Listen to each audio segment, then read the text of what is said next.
சூரரை போற்று படத்துல சூர்யா கிட்ட சூப்பரான ஐடியா இருந்தா கூட காசு இல்லை. ஸோ அவர் என்ன பண்ணுவாருன்னா, யார்கிட்ட இருந்து காசு கேட்க முடியும்?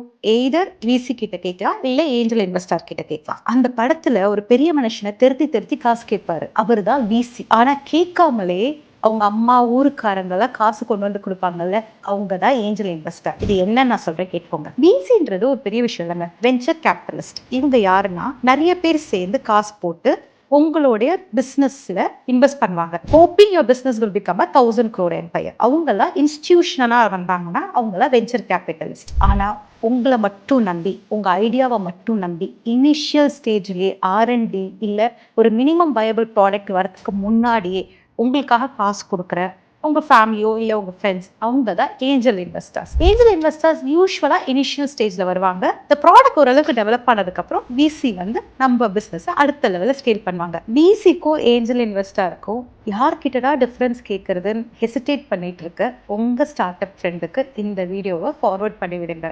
அவங்க உங்களுக்கு ரொம்ப தேங்க்ஃபுல்லா இருப்பாங்க.